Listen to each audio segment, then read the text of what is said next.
Buenos días chicos, bienvenidos a este nuevo año escolar 2021-2022. Espero en Dios que cada uno de ustedes se encuentre muy bien, que sus familias y todos los que les acompañan estén bien de salud. Vamos a iniciar este nuevo año a distancia, esperando que pronto podamos estar en aula y para eso pues necesitamos que tanto ustedes como nosotros estemos cuidados. Iniciamos este primer lapso con el tema de funciones, un tema que vieron en segundo año, que vamos a reforzar en tercer año y que vamos a ampliar un poquito más en cuarto año. Es importante, muchachos, que trabajemos desde los conocimientos previos, que tomemos el cuaderno, lo desenvolvemos, revisemos, a fin de que durante este año escolar los resultados obtenidos sean tanto positivos para ustedes como para nosotros como institución. Iniciamos entonces con nuestro primer tema de este año escolar, que es funciones. ¿Qué es una función? En segundo año decíamos que una función es una relación que parte de A en B. O sea, toda función es relación, mas no toda relación es una función. Es función cuando a cada elemento del conjunto de partida le corresponde un elemento en el conjunto de llegada.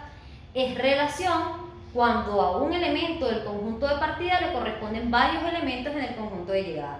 Es importante diferenciar que una relación puede existir en diferentes espacios, mientras que las funciones siempre van a cumplir con características específicas. Y la principal es que a cada elemento del conjunto de partida le corresponda un elemento en el conjunto de llegada. ¿Cómo vamos a clasificar las funciones? Las funciones se clasifican en inyectivas, sobreyectivas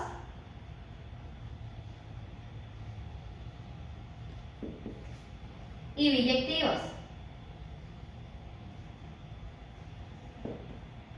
Si recordamos al profesor Guaramaima por allá en el segundo año, él nos decía que una función es inyectiva cuando a cada elemento del conjunto de partida le corresponde un solo elemento en el conjunto de llegada. Pero puede ocurrir en una función inyectiva que exista un elemento en el conjunto de llegada que no se relacione con algún elemento del conjunto de partida. También nos decía el profesor que una función es sobreyectiva cuando a cada elemento del conjunto de partida le corresponde un elemento en el conjunto de llegada. Pero dos o más elementos del conjunto de partida pueden tener como imagen el mismo elemento en el conjunto de llegada. Y que va a ser biyectiva cuando cumpla con las condiciones de una función inyectiva y con las condiciones de una función sobreyectiva. Es decir, que cada elemento del conjunto de partida tenga una imagen en el conjunto de llegada, pero que no quede ningún elemento de la imagen del conjunto de llegada sin relacionarse y que además ningún elemento del conjunto de partida tenga más de una imagen en el conjunto de llegada. Entonces, si nosotros lo hacemos por un diagrama de Venn y decimos que vamos a ejemplificar la función f de x igual a más b,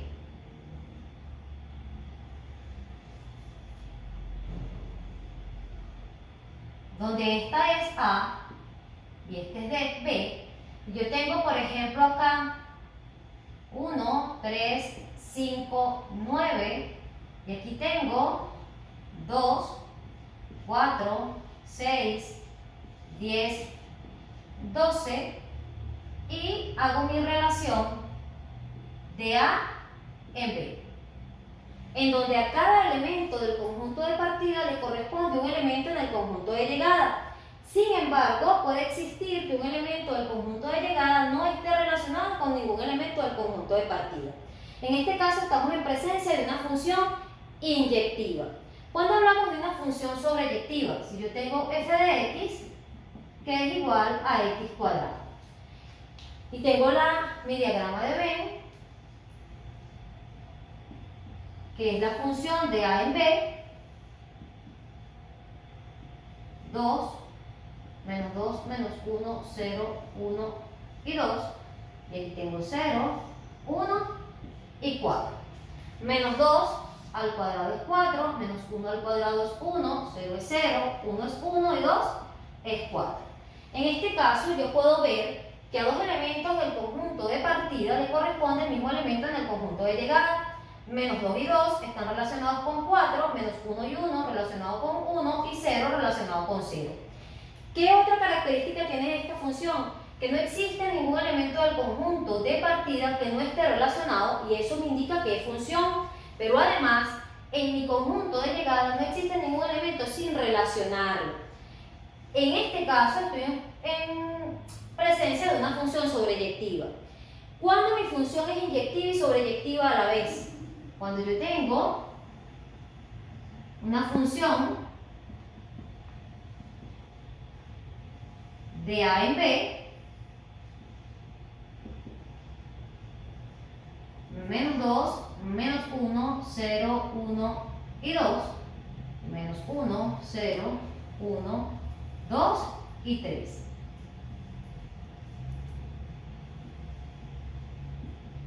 Y a cada elemento del conjunto de partida le corresponde un solo elemento en el conjunto de llegada. ¿Qué puedo notar acá? Cada uno de los elementos que están en el conjunto de partida tienen una sola imagen en el conjunto de llegada. Y además no existe ningún elemento del conjunto de llegada que no esté relacionado. Esta función que está acá cumple con las condiciones de una función inyectiva, una función sobreyectiva y una función biyectiva. ¿Qué otro tipo de funciones hay que yo podría decir, bueno, no es ni inyectiva, ni sobreyectiva, ni biyectiva? Si yo estoy en presencia de una función constante, es una función que viene dada por trazos o por intervalos. Yo digo que f de x es igual a menos 3. Y sin importar el valor que tome x,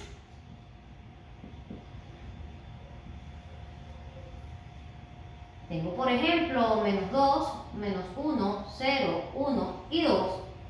B siempre va a ser menos 3. Y en este caso, todos los elementos del conjunto de partida están relacionados con un elemento del conjunto de llegada. Esta función, además de ser constante, vista desde este punto, puede ser sobreyectiva. ¿Por qué? Porque a cada elemento del conjunto de partida le corresponde la imagen en el conjunto de llegada.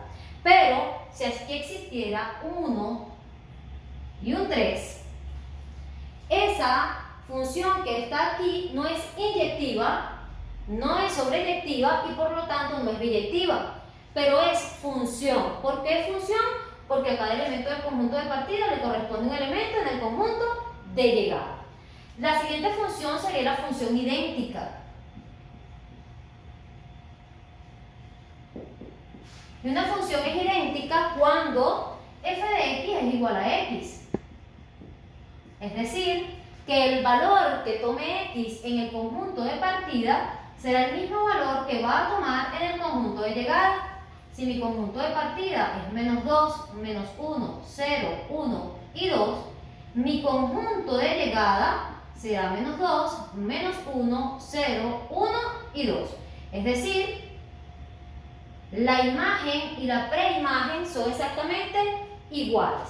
Estas 5 funciones que están acá son las que me van a permitir determinar en adelante cuando una función es inyectiva, sobreyectiva, biyectiva, constante o idéntica. Si nosotros vemos estas dos funciones, cumplen con características que tienen estas tres. Yo puedo entonces decir que esta función que está acá es inyectiva, sobreyectiva, biyectiva y además es idéntica. La función idéntica, si viene dada por un intervalo, como es este caso, pues es biyectiva, y al ser biyectiva es sobreyectiva y es inyectiva a la vez. Revisamos cuadernos, revisamos lo que se envió por plataforma para poder clasificar las funciones que se enviaron por medio de la guía. Ahora bien, vamos a estudiar lo que son intervalos. Un intervalo es un espacio que existe entre dos números. En matemática, entre dos números. En física podemos hablar de intervalo de tiempo. En la vida real podemos hablar de muchos intervalos. Pero en matemática nos vamos a referir a un intervalo como aquel espacio que existe entre un número real y otro. Los intervalos se pueden dividir en finitos e infinitos. Matemática de tercer año, por allá tercer lapso. Cuando hablamos de un intervalo finito. Un intervalo es finito cuando conozco sus extremos. Entonces decimos que los intervalos pueden ser o abiertos, o cerrados, o semiabiertos. Algunos autores hablan de semicerrado. Dependiendo del límite que veamos del intervalo, podemos decir que este sea semiabierto o semicerrado. La mayoría de los autores hablan de semiabierto y para esta clase vamos a hablar de intervalos semiabiertos. Entonces decimos que un intervalo es finito cuando conocemos sus extremos. Y vamos a graficar o vamos a utilizar el paréntesis para decir que es abierto y el corchete para el extremo cerrado. Si en ambos lados es abierto, pues entonces colocamos en ambos lados el paréntesis. Y si en ambos lados es cerrado, colocamos en ambos lados el corchete. Entonces, el primer intervalo del que vamos a hablar es un intervalo finito abierto.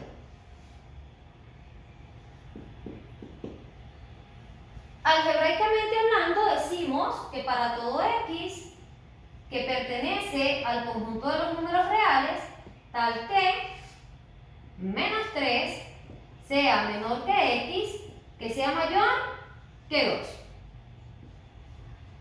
Si hay algún estudiante que sea árabe, perdónenme por lo que le voy a decir. Pero cuando nosotros leemos, vamos a leer desde x. Y desde x hacia la derecha, leemos como leemos los venezolanos. O sea, de aquí hacia acá. Pero cuando vamos a leer de x hacia la izquierda, leemos como leen los árabes. De derecha a izquierda. En este caso yo digo todos los x que son mayores que 2. Y aquí digo todos los x que son menores que 3. Grafico para tener claro lo que estoy haciendo. Escribo el origen y ubico mis extremos. ¿Quiénes son mis extremos? 2 y menos 3. Me dice que son todos los x mayores que 2. Todos los x que son mayores que 2. Y además todos los x que son menores que menos 3. Y acá tengo dos intervalos. Uno que viene desde el menos infinito hasta el 3 abierto, unido desde el 2 abierto hasta el más infinito. Para decir que es abierto, escribo un círculo o una circunferencia. Cuando digo que es cerrado, entonces hago un círculo. En este caso es abierto porque ambos extremos del intervalo están representados por medio de un paréntesis. En el segundo intervalo, hablamos de un intervalo cerrado.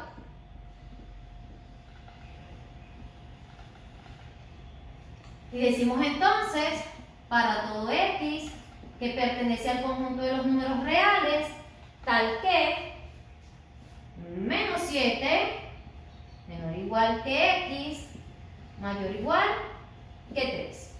Ubico entonces mis extremos en la recta numérica, que serían menos 7 y 3.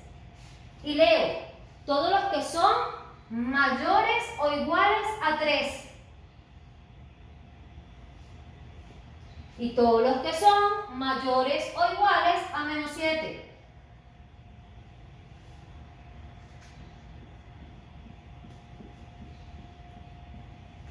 Entonces mi intervalo viene desde el menos 7 al más infinito y por este lado es abierto. Seguidamente hablamos de los intervalos semiabiertos. Voy a tener para todo x que pertenece al conjunto de los números reales, tal que menos 3 sea menor mayor que x, que sea menor que 5. Ubico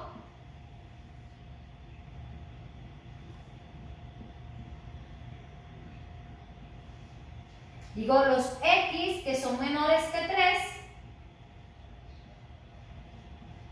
y los x que son menores que 5. Desde el menos infinito hasta el 5. Semiabierto por un lado. Esto que está acá que me permite graficar intervalos es lo que también me va a permitir estudiar las operaciones que se pueden realizar entre ellas. ¿Cuáles serían esas operaciones? La unión y la intersección de intervalos. ¿Cuándo hablamos de unión de intervalos? Cuando, para ejemplificarlo con algo de la vida real, cuando yo tomo, por ejemplo, dos cintas y las anudo, yo estoy haciendo una unión, ¿ok? Que va a tener como extremo el extremo de esta cinta y el otro extremo de la cinta. Si yo tengo una cinta roja y una cinta negra y hago un nudo entre ellas, hice una unión. ¿Dónde se dio la unión?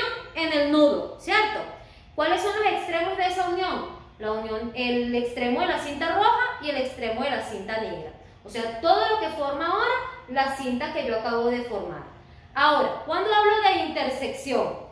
Cuando yo tomo esas dos cintas y hago, por ejemplo, la tejo en una tineja, por ejemplo, ¿dónde está la intersección? Si me queda un espacio de la cinta negra sin tejer y toda la cinta roja tejida, la intersección va a estar en el espacio en el cual existe unión entre la cinta roja y la cinta negra.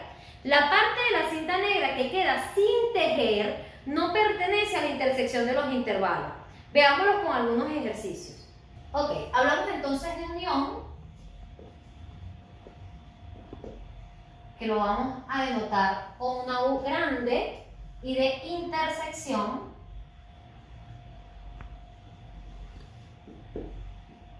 que en este caso va a ser esa U, pero volteada. Y me piden que dados los intervalos,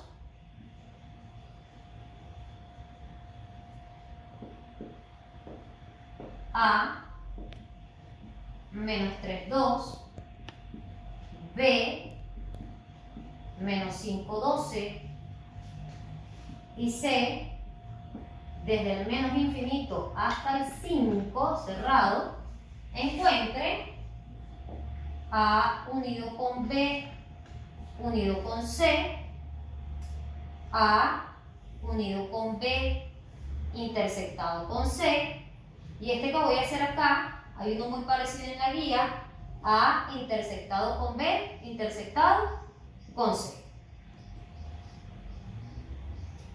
Algunos tips para tomar en cuenta: debo hacer operación por operación. ¿Por qué? Eso me va a permitir que el resultado sea lo más preciso posible.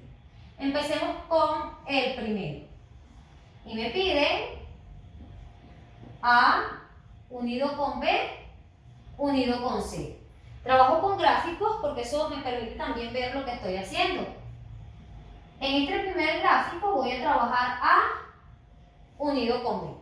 Gráfico A, desde el menos 3 hasta el 2, cerrado en 3, abierto en 2. Y gráfico B, desde el menos 5 hasta el 12, abierto en 5 y abierto en 12. ¿Quién es la unión de A con B? Todo lo que se formó. El intervalo desde el menos 5, abierto, hasta el 12, abierto. Desde este extremo hasta este extremo. Este es A unido con B. Ahora voy a unir con C. Gráfico nuevamente. A unido con B. Desde el menos 5 al 12. ¿Cómo? Abierto. Y gráfico C, desde el menos infinito hasta el 5. Desde el menos infinito abierto hasta el 5 cerrado. ¿Cuál es mi nuevo conjunto? Este extremo y este. Es decir, desde el menos infinito hasta el 12 abierto. Esto que está acá es A unido con B unido con C. Vamos con el segundo. Y me piden A unido con B intersectado con C. A unido con B intersectado con C. Podría utilizar estas mismas que están acá, pero vamos a hacerlas. A unido con B. A es desde el menos 3 al 2.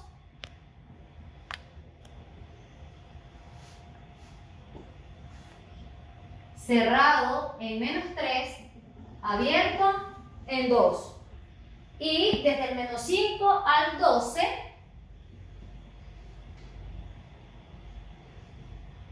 es 0. En ambos casos, abierto. Como estoy hablando de la unión, digo que A unido con B va a ser el intervalo desde el menos 5 abierto al 12 abierto. Ese nuevo intervalo lo voy a intersectar con C. Grafico, ubico desde el menos 5 al 12, que es abierto en ambos extremos. Y voy a intersectar con C, que viene desde el menos infinito hasta el 5.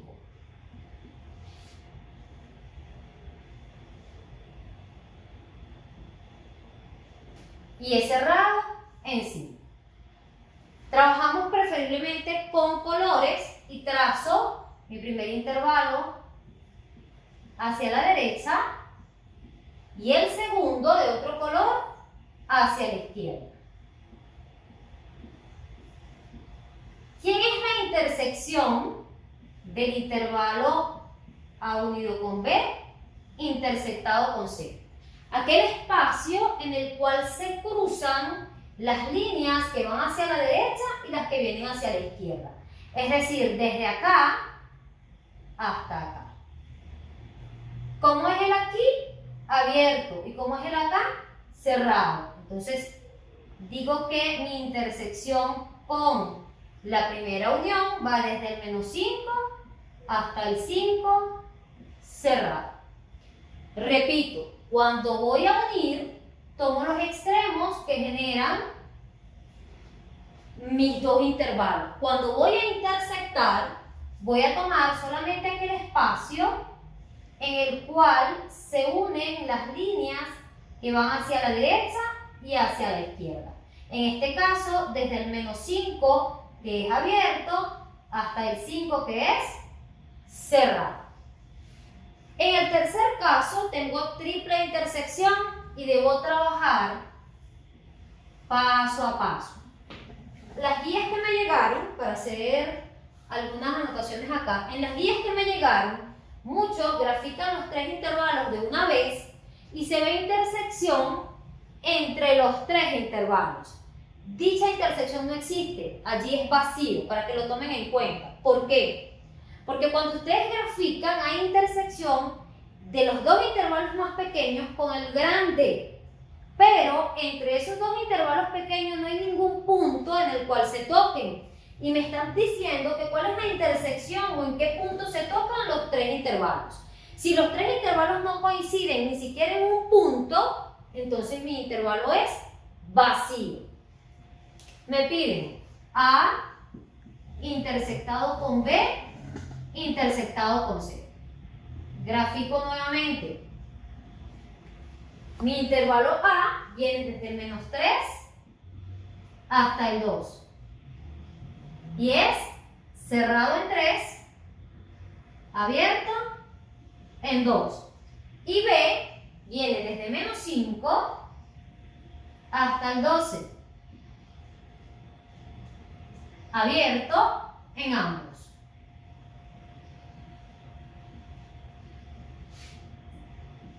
Este hacia la derecha y este otro hacia la izquierda.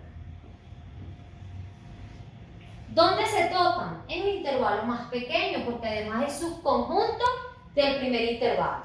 Digo que entonces A intersectado con B va desde el menos 3 cerrado hasta el 2 abierto. Esta intersección la voy a intersectar con C. Grafico A intersectado con B desde el menos 3 cerrado hasta el 2 abierto. Y sobre este gráfico C, que viene desde el menos infinito hasta el 5, cerrado en 5, abierto en el más infinito. Este hacia la derecha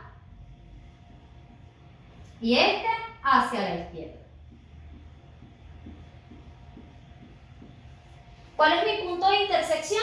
El mismo intervalo que sigue siendo subconjunto del primero. A intersectado con B, intersectado con C, es desde el menos 3 hasta el 2, abierto. En este caso, este intervalo es subconjunto de los otros dos. En el que está en la guía, muchachos, no recuerdo exactamente ahorita los valores, pero ocurre lo siguiente, lo voy a hacer sobre una sola línea. Tengo un intervalo A, que viene desde el menos infinito, por poner un ejemplo, hasta el 20. Tengo un intervalo B, que está desde el menos 12 hasta el 3. Y tengo un intervalo C, que está desde el 5 hasta el 14. ¿Qué pasa acá? Que este intervalo y este son subconjuntos del que es más grande. Cuando yo hago intersección entre este conjunto y este, mi intersección es este. Y entre este conjunto y este, mi intersección es esta. Pero ¿cuál es la intersección entre B y C? Es vacía. Y al ser vacía, si entre ellos dos no hay intersección, la intersección A, B y C es vacía. Si usted lo grafica, así como lo acabo de hacer yo acá, que fue como me lo enviaron en la guía, usted va a ver que estos dos conjuntos son subconjuntos del conjunto mayor, y usted me va a colocar que la intersección es del menos 12 al 3 unido del 5 al 14. Pero, no me están diciendo A intersectado con B y A intersectado con C. No, me están diciendo la intersección de A con B intersectado con C. ¿En qué punto el intervalo A toca al intervalo B, que además toca al intervalo C? Ese punto no existe. No hay un punto en el cual estos tres intervalos se unan. Le explicaba yo por allí. Si yo tengo una línea y tengo mi intervalo A desde el menos 20 al 20, mi intervalo B desde el menos 18 al 6 y mi intervalo C desde el 6 al 18. ¿Hay un punto de intersección entre esos tres intervalos? Sí, ¿quién? A. Este que está aquí. ¿Quién es ese punto? 6. Yo puedo decir que A, intersectado con B, intersectado con C, tienen un punto en el cual se tocan. ¿Y cuál es? 6. Pero si no existe un punto en el que estos tres intervalos se toquen, mi intersección es vacía. Tomarlo en cuenta para el último ejercicio de la guía. Bien, muchachos, con esto damos por terminada nuestra primera clase. Espero en Dios y en Madre Carmen que hayan entendido, que pongan de su parte la responsabilidad, el amor por lo que hacen les garantizará el éxito. Se les quiere mucho, un beso, que la pasen bien.